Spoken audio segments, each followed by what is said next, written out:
The Human Cycle by Sri Aurobindo. Chapter 9. Civilization and Culture.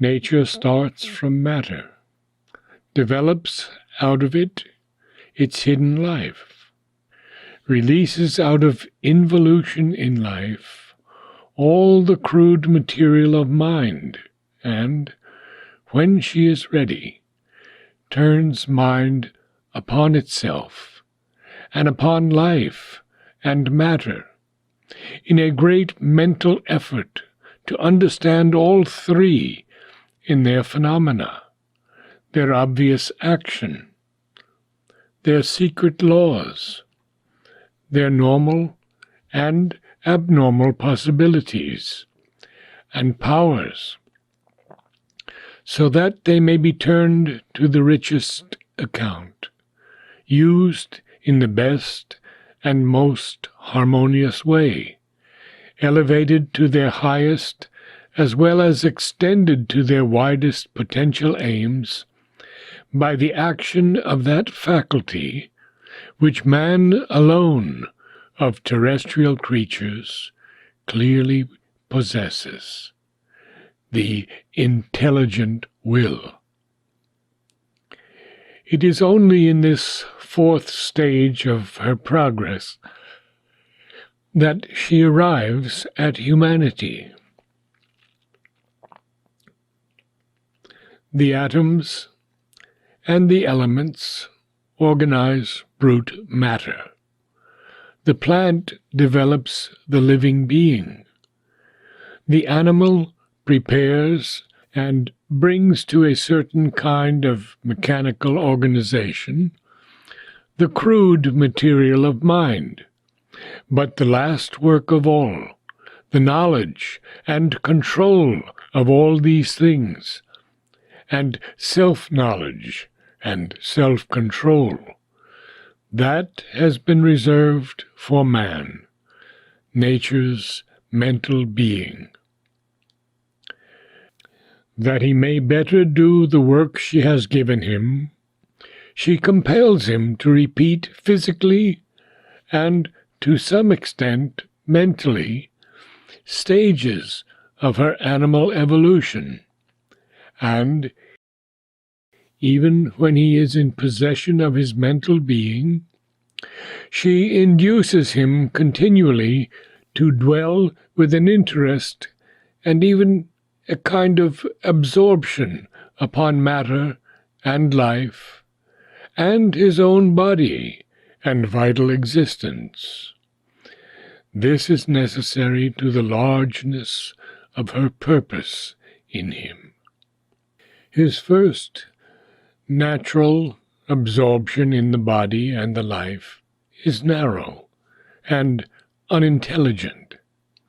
As his intelligence and mental force increase, he disengages himself to some extent, is able to mount higher, but is still tied to his vital and material roots by need and desire, and has to return upon them with a larger curiosity, a greater power of utilization, a more and more highly mental, and, in the end, a more and more spiritual aim in the return. For his cycles are circles of a growing but still imperfect harmony and synthesis, and she brings him back violently to her original principles, sometimes even to something like her earlier conditions, so that he may start afresh on a larger curve of progress and self-fulfillment. It would seem at first sight that since man is preeminently the mental being, the development of the mental faculties and the richness of the mental life should be his highest aim, his preoccupying aim, even as soon as he has got rid of the obsession of the life and body, and provided for the indispensable satisfaction of the gross needs, which our physical and animal nature imposes on us. Knowledge, science, art, thought, ethics, philosophy, religion, this is man's real business. These are his true affairs. To be is for him not merely to be born, grow up, marry, get his livelihood, support a family, and then die.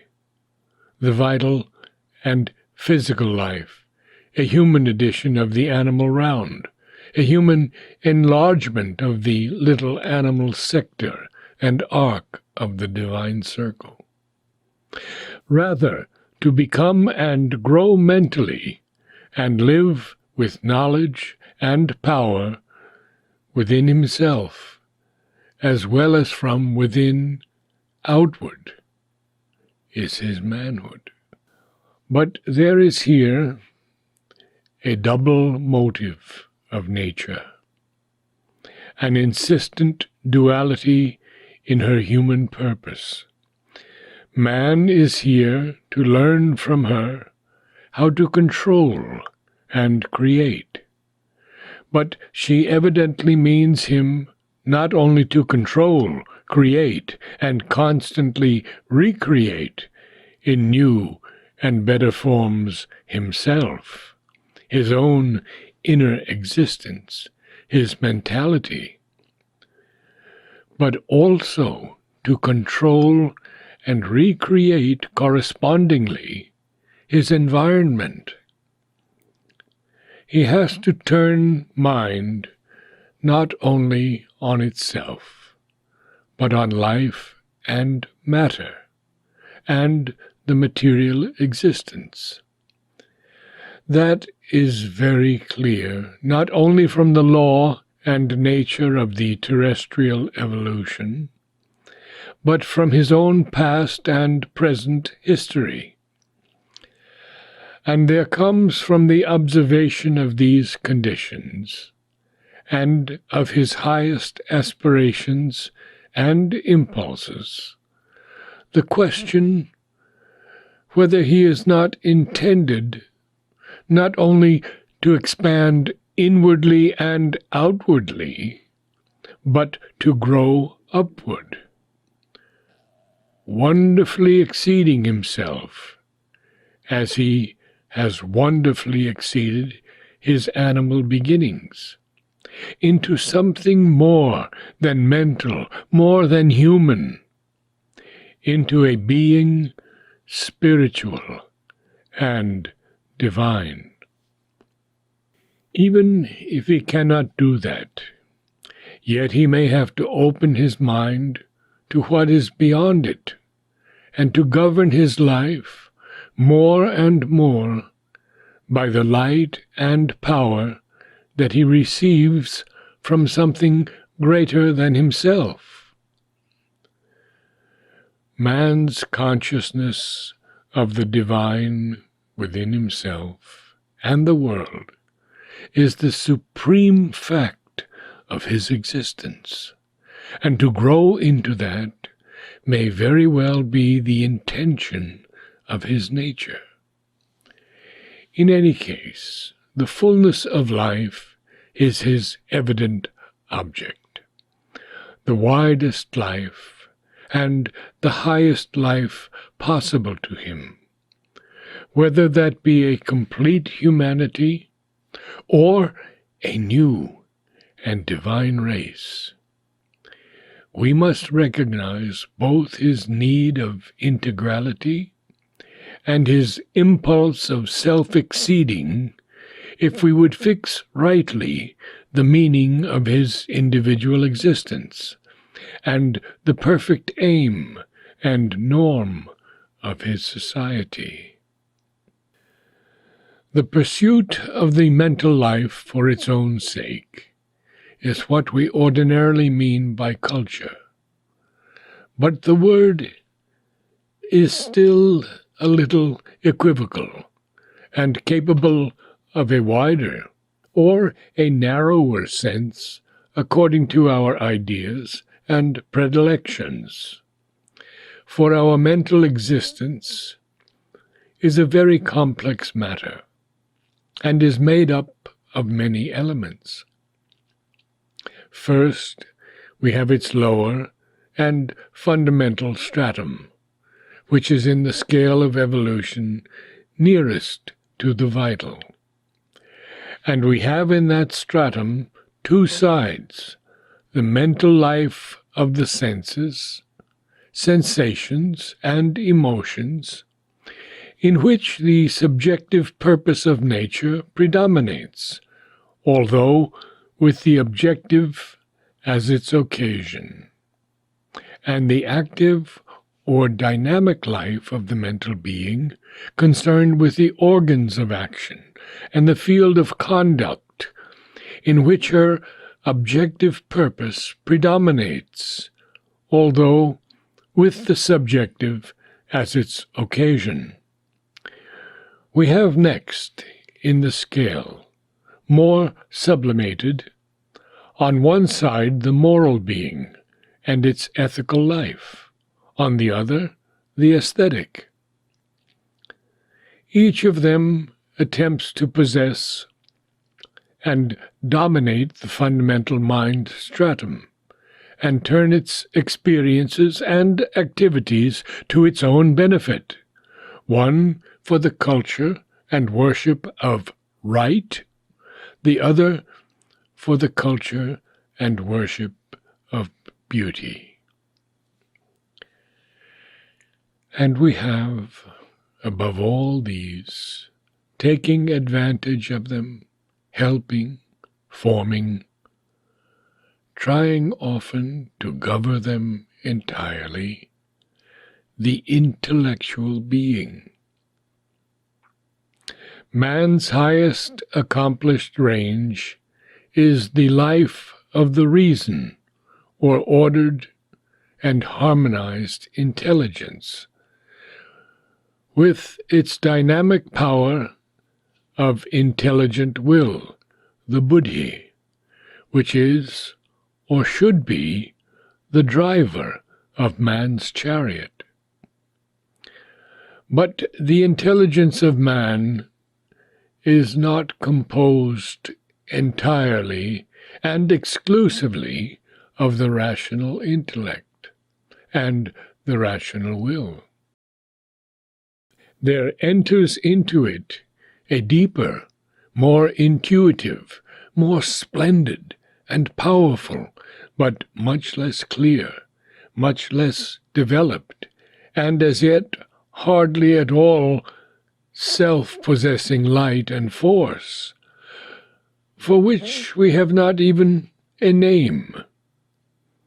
But at any rate, its character is to drive at a kind of illumination, not the dry light of the reason, nor the moist and suffused light of the heart, but a lightning and a solar splendor. It may indeed subordinate itself, and merely help the reason and heart with its flashes. But there is another urge in it, its natural urge, which exceeds the reason. It tries to illuminate the intellectual being, to illuminate the ethical and aesthetic, to illuminate the emotional and the active, to illuminate even the senses and the sensations. It offers, in words of revelation, It unveils as if by lightning flashes. It shows in a sort of mystic or psychic glamour, or brings out into a settled, but for mental man, almost a supernatural light, a truth greater and truer than the knowledge given by reason and science, a right larger and more divine than the moralist's scheme of virtues, a beauty more profound, universal, and entrancing than the sensuous or imaginative beauty worshipped by the artist, a joy and divine sensibility which leaves the ordinary emotions poor and pallid, a sense beyond the senses and sensations, the possibility of a diviner life and action, which man's ordinary conduct of life hides away from his impulses and from his vision. Very various, very fragmentary, often very confused and misleading are its effects upon all the lower members, from the reason downward. But this, in the end, is what it is driving at, in the midst of 100 deformations. It is caught and killed, or at least diminished and stifled in formal creeds and pious observances. It is unmercifully traded in and turned into poor and base coin by the vulgarity of conventional religions. But it is still the light of which the religious spirit and the spirituality of man is in pursuit, and some pale glow of it lingers even in their worst degradations. This very complexity of his mental being, with the absence of any one principle which can safely dominate the others, the absence of any sure and certain light which can guide and fix in their vacillations the reason and the intelligent will, is man's great embarrassment and stumbling block. All the hostile distinctions, oppositions, antagonisms, struggles, conversions, reversions, perversions of his mentality, all the chaotic war of ideas and impulses and tendencies which perplex his efforts, have arisen from the natural misunderstandings and conflicting claims of his many members. His reason is a judge who gives conflicting verdicts and is bribed and influenced by the suitors. His intelligent will is an administrator harassed by the conflicts of the different estates of his realm, and by the sense of his own partiality and final incompetence. Still, in the midst of it all, he has formed certain large ideas of culture and the mental life, and his conflicting notions about them follow certain definite lines, determined by the divisions of his nature and shaped into a general system of curves by his many attempts to arrive either at an exclusive standard or an integral harmony.